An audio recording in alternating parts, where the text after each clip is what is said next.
حضرت ابو شری رضی اللہ تعالیٰ عنہ سے روایت ہے کہ رسول اللہ صلی اللہ علیہ وسلم نے فرمایا، اللہ تعالیٰ نے مکہ کو حرام قرار دیا ہے، لوگوں نے نہیں، لہٰذا جو شخص اللہ اور قیامت کے دن پر ایمان رکھتا ہو، اس سے نہ وہاں خون بہانا درست ہے اور نہ ہی درخت کاٹنا۔ اچھا، بیسکلی کیا ہے کہ اس کے اندر اس آیت سے پہلے اگر آپ کو یاد ہو، ہم نے جو آیت پڑھی تھی وہاں پہ طہارت کی بات ہوئی تھی۔ اللہ تعالیٰ نے خانہ کعبہ کو صاف ستھرا رکھنے کا حکم دیا تھا۔ آیت نمبر 125 کا ترجمہ کچھ یوں تھا، اور جب ہم نے خانہ کعبہ کو لوگوں کے لیے جمع ہونے اور امن پانے کی جگہ مقرر کیا اور حکم دیا کہ جس مقام پر ابراہیم کھڑے ہوئے تھے اس کو نماز کی جگہ بنا لیں، اور ابراہیم اور اسماعیل کو کہا کہ طواف کرنے والوں اور اعتکاف کرنے والوں اور رکوع کرنے والوں اور سجدہ کرنے والوں کے لیے میرے گھر کو پاک صاف رکھا کریں۔ تو یہاں پر ایک لفظ یوز ہوا تھا طاہرہ کا، تو، ہا اور را، طاہرہ یعنی طہارت کے لفظ سے یہ نکلا ہے، اور طہارت کو بیسکلی صرف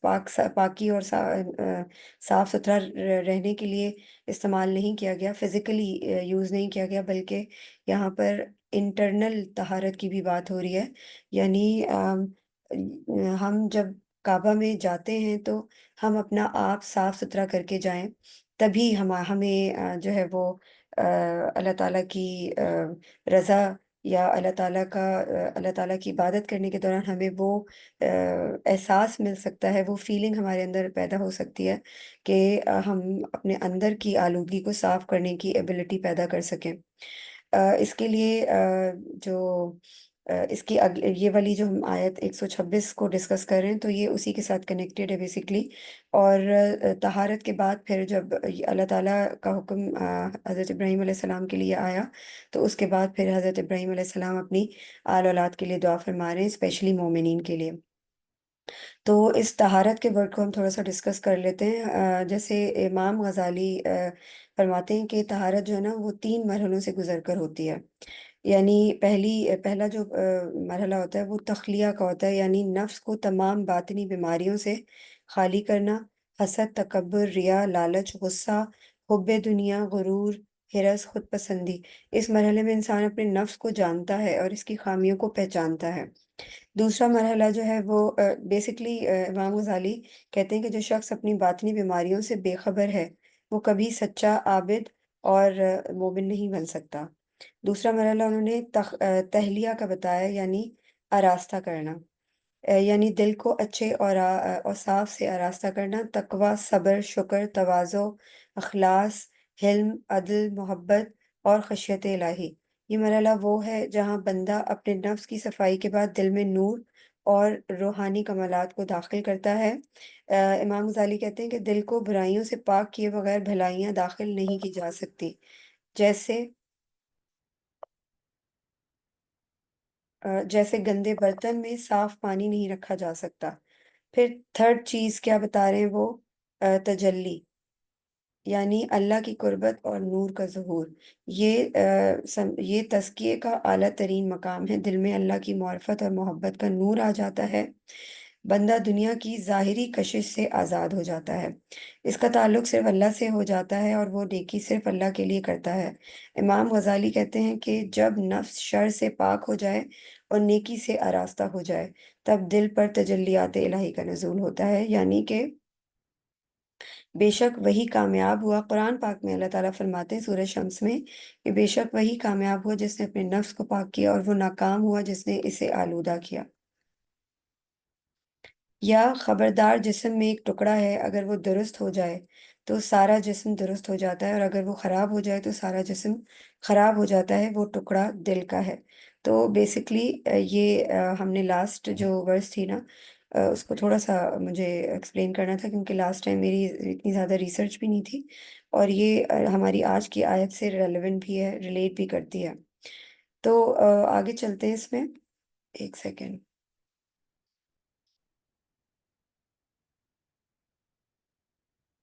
بیسکلی حضرت ابراہیم علیہ السلام نے جو دعا کی ہے اپنی آل اولاد کے لیے، اس سے یہ بھی ثابت ہوتا ہے کہ اللہ تعالیٰ سے اپنی اولاد کے لیے رزق کی فراوانی کی دعا کر رہے ہیں، کہ جیسے ہم سب کو معلوم ہے کہ مکہ جو ہے وہاں پہ صرف کھجور پائی جاتی ہے، یا دنیا کے تمام لائک فروٹس ہیں یا دوسری قسم کی جو دنیاوی نعمتیں ہیں رزق کی فارم میں، وہ آل اوور دا ورلڈ تو پائی جاتی ہیں، مگر مکہ میں ایک اسپیسیفک جو کھجور ہے یا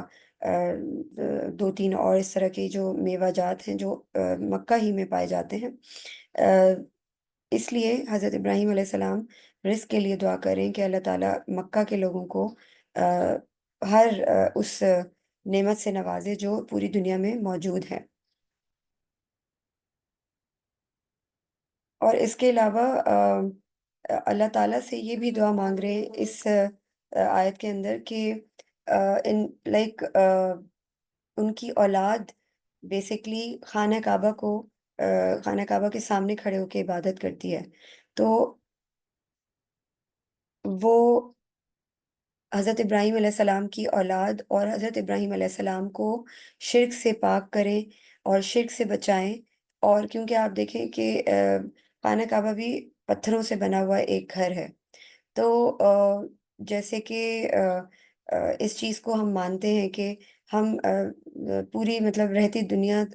تک جو ہے وہ ہمیں یہ مثالیں ملتی ہیں کہ لوگ کوئی نہ کوئی بت بنا لیتے ہیں اپنی سیٹسفیکشن کے لیے، کہ ہمیں ہمارا خدا نظر آ رہا ہو، شرک کرنے کے لیے ہر وقت ریڈی رہتے ہیں۔ تو اسی لیے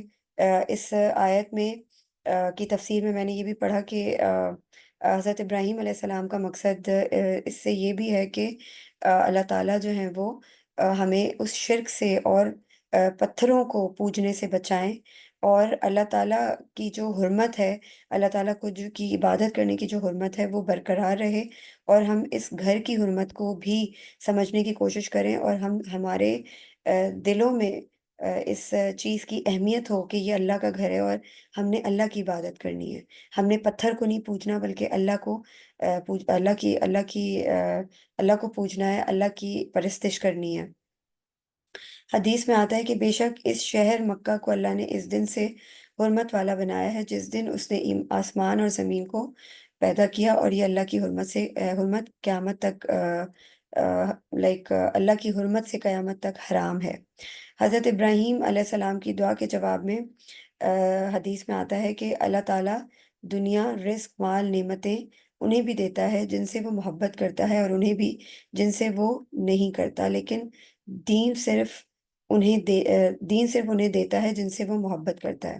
تو اللہ تعالیٰ نے یہاں حضرت ابراہیم علیہ السلام کو یہ بھی بتا دیا ہے کہ آپ مومنین کو اسپیسیفائی کر رہے ہیں، مگر میں ان کو بھی دوں گا جو مشرک ہیں، جو کافر ہیں، مگر ہاں دنیا میں وہ نعمتوں سے نوازے جائیں گے، مگر آخرت میں ان کو عذاب دیا جائے گا۔ تو یہاں پہ اس آیت میں ایک ورڈ ہے سما کے بعد انہوں نے بتایا، اللہ تعالیٰ نے فرمایا کہ قال ومن کفر فامتعہ، یعنی میں انہیں بھی نوازوں گا، انہیں بھی فائدہ دوں گا جو کافر ہیں، قلیلاً سما، یعنی تھوڑا ان کو بھی میں نوازوں گا، سما پھر استرہ، استرہ میں شدہ آ رہا ہے، الف زود تو را، اور را جو ہے را کے اوپر زور دیا جا رہا ہے، جب یہ تشدید لگی ہوئی ہوتی ہے نا قرآن پاک کے اندر، تو اس کا مطلب کہ ضرور بالضرور، یعنی اس چیز کے اوپر جو ہے نا وہ زور دیا جا رہا ہے قرآن پاک میں، جو بہت ضروری بہت اہم چیز ہوتی ہے نا، جہاں ہمیں تجدید نظر آتی ہے وہاں پہ زور دیا جا رہا ہوتا ہے، استر روح، یعنی میں انہیں ضرور بالضرور مجبور کر دوں گا، الا عذاب النار، سوری میں انہیں مجبور کر دوں گا عذاب لینے کے لیے، عذاب ان کے اوپر میں نازل فرما دوں گا، جہنم کا عذاب۔ تو بیسکلی دنیا میں جب ہم دیکھ رہے ہوتے ہیں کہ لوگوں کو نعمتوں سے نوازا جا رہا ہے، اور ہم دیکھتے ہیں کہ لوگ کتنا خوش ہیں اور لوگوں کے پاس ہر ہر دنیا کی ہر نعمت ہے، تو ہم یہ سمجھتے ہیں کہ ہمارے پاس اللہ تعالیٰ نے ہمیں کم نوازا ہے، اور ہم اس کمپیریزن میں آ جاتے ہیں۔ ایون آپ نے دیکھا ہوگا کہ فلم سٹار یا ڈرامہ سٹارز بھی یہ اللہ تعالیٰ کی وحدانیت بیان کر رہے ہوتے ہیں، اور اللہ تعالیٰ کا شکر ادا کر رہے ہوتے ہیں کہ اللہ نے ہمیں اتنا نوازا ہے، اللہ تعالیٰ نے ہمیں اتنی نعمتوں سے دنیا میں نوازا ہے۔ تو بیسکلی وہ اللہ تعالیٰ نے دنیا میں ان کو یہ دے کر ان کو زیادہ مال دے کر ان کو جو ہے وہ آزمایا ہوا ہوتا ہے، یا اللہ تعالیٰ فرماتے ہیں کہ میں کافروں کو بے بہا دیتا ہوں، بے بہا عطا کرتا ہوں۔ جیسے کہ ہم سب کو پتہ ہے کہ دنیا کی مثال مچھر سے ایک مچھر جتنی بھی نہیں ہے،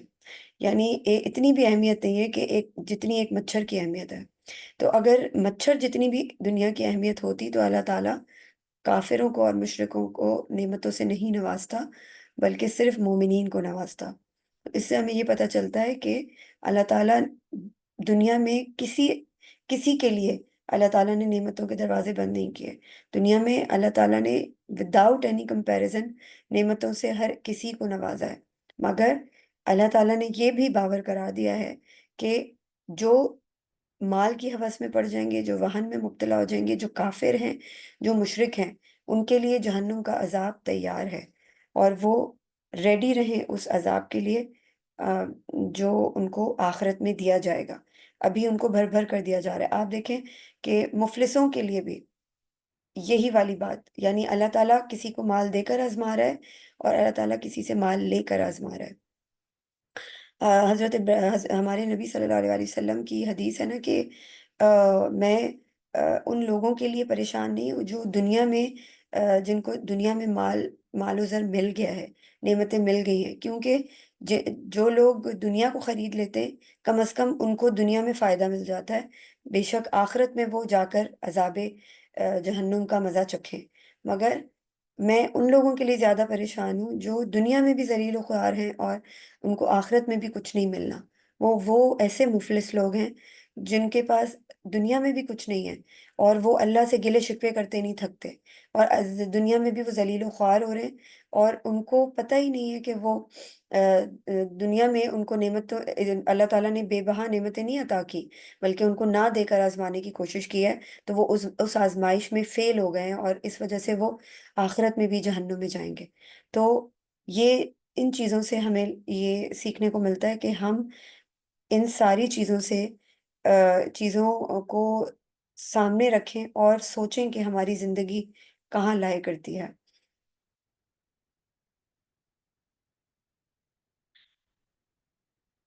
اس کے علاوہ حدیث میں آتا ہے کہ مکہ میں کسی کا خون بہانا جائز نہیں، اور نہ ہی اس کے درخت کاٹنا، یہ میں نے پہلے بھی بیان کیا تھا۔ مدینے کے لیے حضرت محمد صلی اللہ علیہ وآلہ وسلم نے اسی طرح سے جیسے حضرت ابراہیم علیہ السلام نے مکہ کی حرمت کے لیے دعائیں فرمائی تھی، ہمارے نبی صلی اللہ علیہ وآلہ وسلم فرماتے ہیں اے اللہ مدینے کو ہمارے لیے محبوب بنا دے جیسے تو نے مکہ کو محبوب بنایا، بلکہ اس سے بھی زیادہ اس کی محبت اس کی صحت کو درست کر دے، اس کے ساو مد پیمانے میں برکت عطا فرما، اور اس کی بیماری کو جوحفہ منتقل کر دے۔ یعنی حضرت بلال رضی اللہ تعالیٰ عنہ مکہ کی آب و ہوا سے بیمار ہو گئے تھے، تو صحابہ کرام کی مطلب ان کو لگتا تھا کہ مدینے کی آب و ہوا ہمارے لیے ٹھیک نہیں ہے، تو حضرت محمد صلی اللہ علیہ وآلہ وسلم نے اللہ سے یہ دعا فرمائی تھی کہ اے اللہ مدینے میں وہ برکت دوگنی کر دے جو تو نے مکہ میں رکھی ہے۔ یہ بھی حضرت ابراہیم علیہ السلام کی اس دعا سے مشابہت کرتی ہے کہ نبی صلی اللہ علیہ وسلم نے مدینے کی حرمت و تحفظ کے لیے دعا فرمائی، اور اس کے لیے جبریل علیہ السلام کے ذریعے حدود مقرر فرمائی۔ جب نبی اکرم صلی اللہ علیہ وآلہ وسلم مدینہ ہجرت فرما کر آئے تو صحابہ کرام کو مدینے کا ماحول خصوصاً بخار اور پانی ناگوار گزرا۔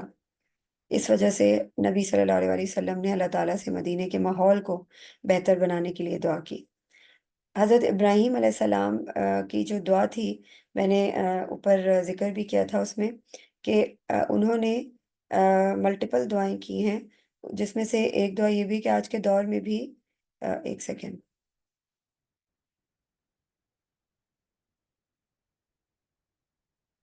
اچھا اس دعا کے حوالہ کر کے حضرت محمد صلی اللہ علیہ وسلم کی حدیث ہے کہ آج کے دور میں بھی مدینے میں وہی روحانی سکون، امن اور برکت محسوس ہوتی ہے جو حضرت ابراہیم علیہ السلام کی دعا سے مکہ میں ہوتی تھی۔ تو اللہ تعالیٰ بیسکلی حضرت ابراہیم علیہ السلام کو اس آیت کے ذریعے یہ بتانے کی کوشش کریں کہ جو تیرے جیسا کردار رکھیں گے ان کو وہی ملے گا جو تجھے ملا ہے، اور جو جو تیرے جیسا کردار نہیں رکھیں گے ان کو وہ سب نہیں حاصل ہو سکتا جو